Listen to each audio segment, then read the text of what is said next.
Good afternoon, ladies and gentlemen. I'm James Dorling from Nibcor Mazzano and Partners, but we'll just call that KGP for short, a little bit easier. I'm going to present on the global non-road mobile machinery market and its legislative framework. The legislative framework's been pretty comprehensively covered, I think, so I'll try not to dwell too long on that. We'll have a look at some of the OEM technology choices for their after-treatment solutions for Tier 4 final and moving forward to Stage 5. And then we'll finally have a look at the sales and production outlook. The regulatory framework, this is sort of similar to my AGCO friend who presented previously. Currently you have the EU, the USA, Japan and Korea all at the equivalent of Tier 4 final. And then the major markets, or the major developing markets with China, Brazil, India and Russia at the equivalent of Tier 3. Moving forward, the big one is Stage 5 being introduced in EU and after, which we all know will require a DPF for anything above 19 kilowatts, more or less.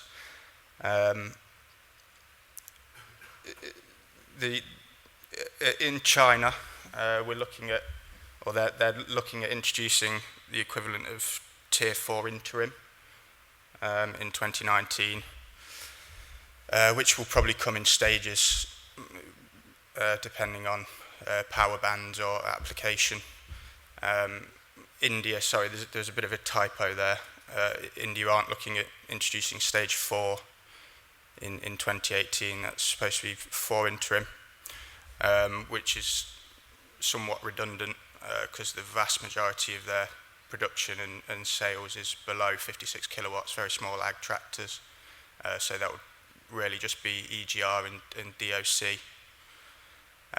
Russia introducing Tier 4 interim, Stage 3B in 2017 is a dubious claim from them. I'm not sure they have the capacity or inclination to introduce that statewide. It would probably be a similar situation to how China conducted it, and we'll have stages and see various applications and power bands being introduced.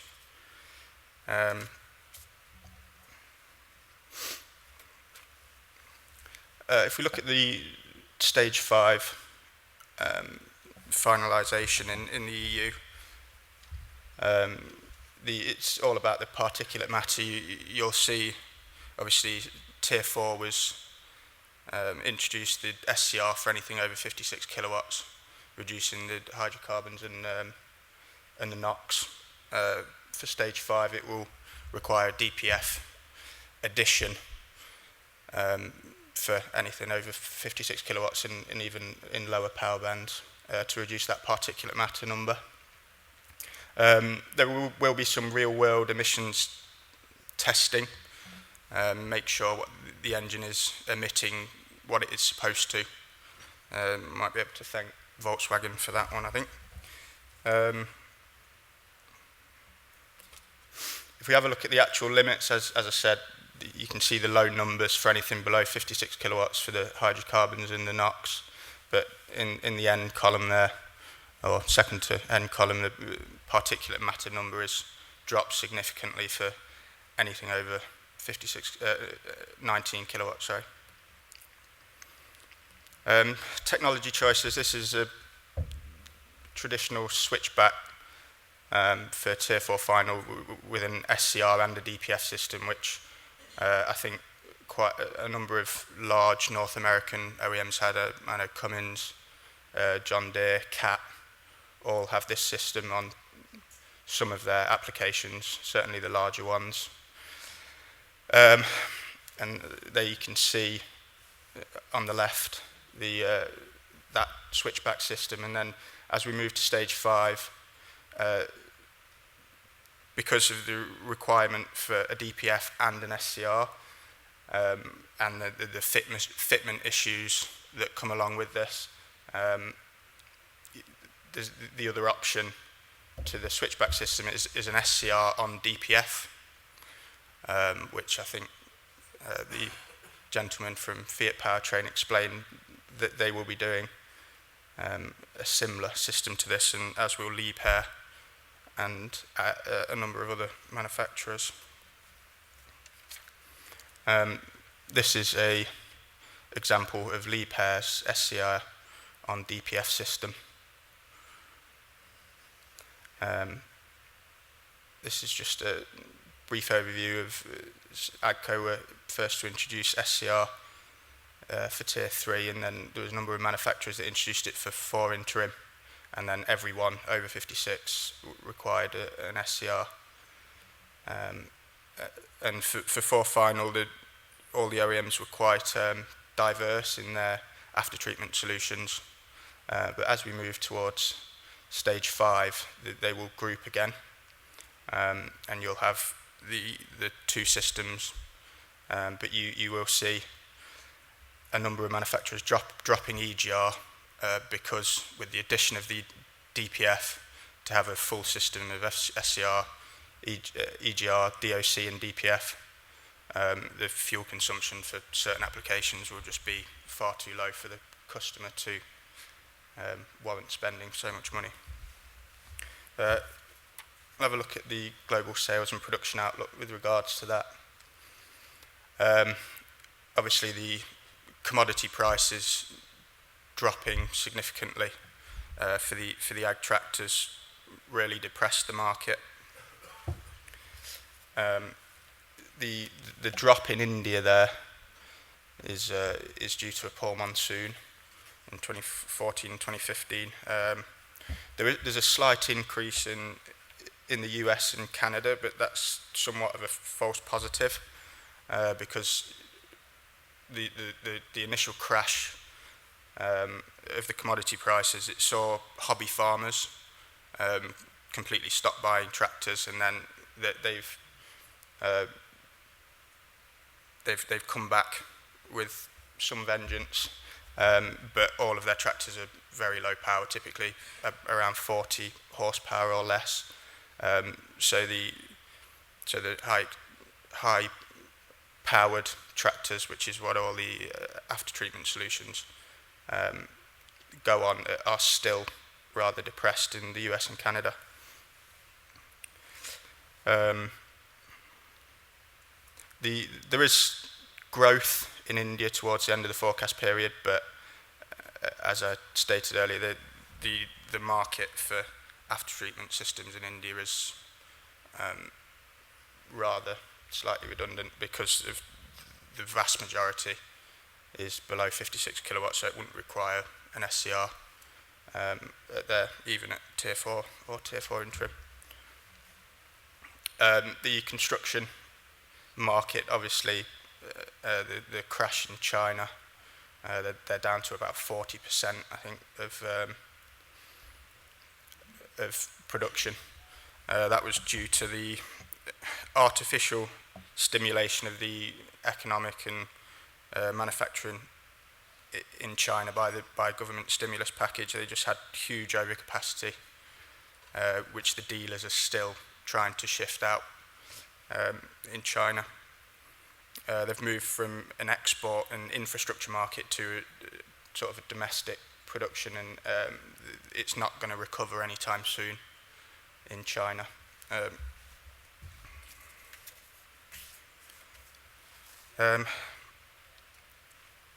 Sorry if I go back one. The rest of the market is, obviously it was negatively impacted by the crash in China, but we see slight growth towards the end as economic markets stabilise, oil prices increases because a lot of the construction is driven by the oil price, which drives infrastructure, which increases demand. That's just another slide to show the drop in commodity prices, which reduce the demand in production of agricultural equipment. again, you can see in 2014 and 2015 there was quite high overproduction compared to consumption, which obviously dropped the price of commodities even more, reducing demand even further. If we look at the overall volumes, we see in 2015, 2016 a drop in all application types, agriculture and construction. But there is some resurgence as markets stabilise and commodity prices recover.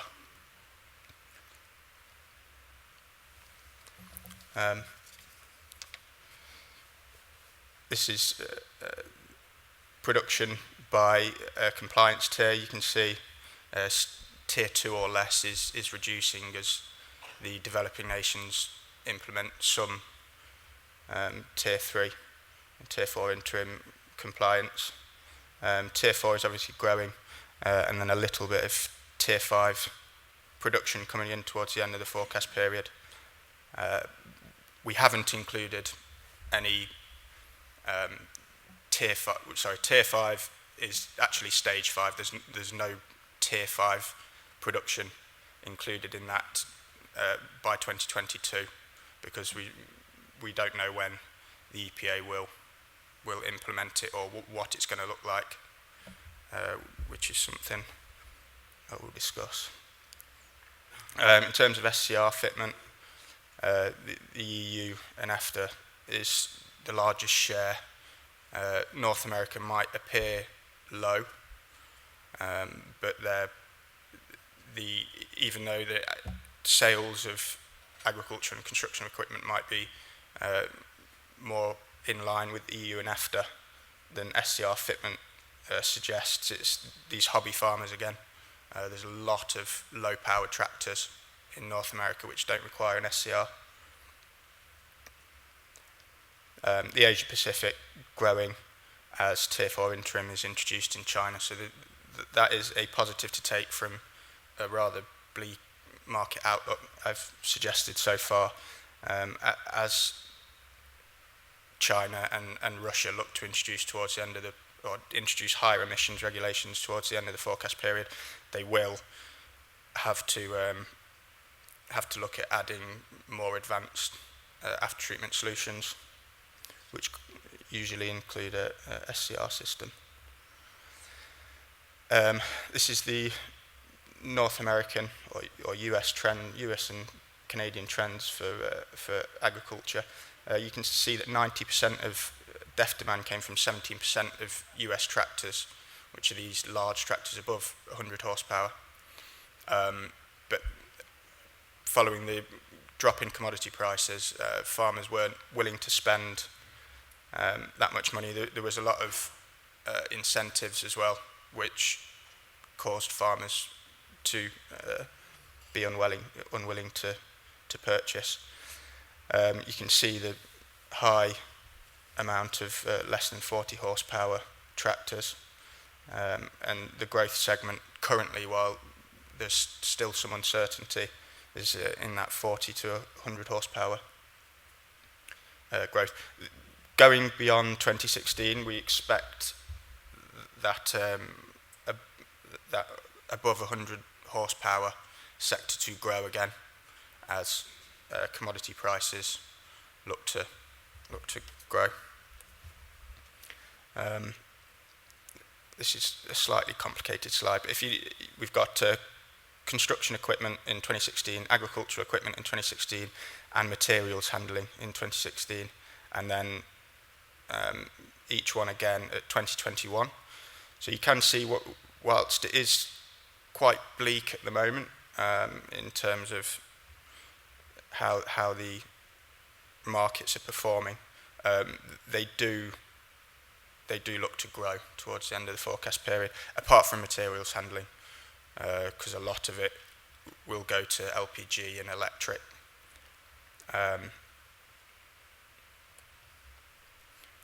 Sales forecast for ag tractors, you can see them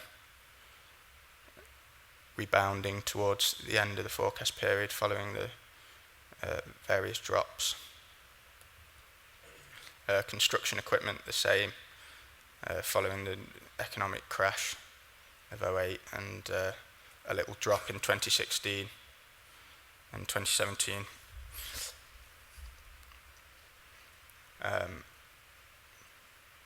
This is the construction equipment by sale, similar to the agricultural one, and again there's growth in the compact areas as companies and individuals are unwilling to spend large amounts of money or larger amounts of money. Compact equipment is becoming more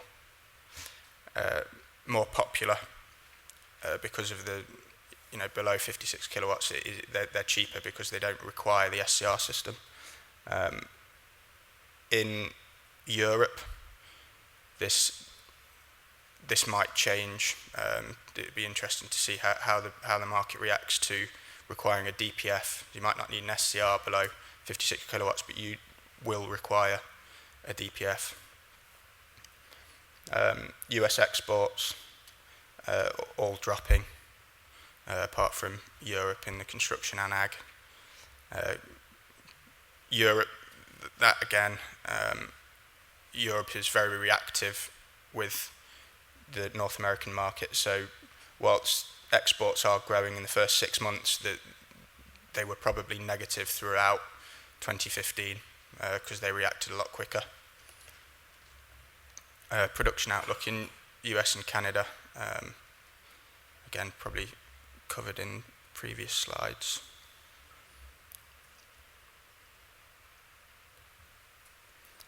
Park and DEF usage. You can see India there hugely below 56 kilowatts. China we expect to grow slightly above 56 kilowatts. Their farm size is getting larger, which means the tractors they buy are larger. US and Canada obviously above 56 kilowatts. These very large farms requiring large tractors, essentially. And then the DEF consumption forecast. Whilst it is a bleak outlook, DEF usage can only go up as more markets, the developing markets, Brazil and China and Russia, look to increase their usage of more advanced after-treatment solutions. Thank you very much.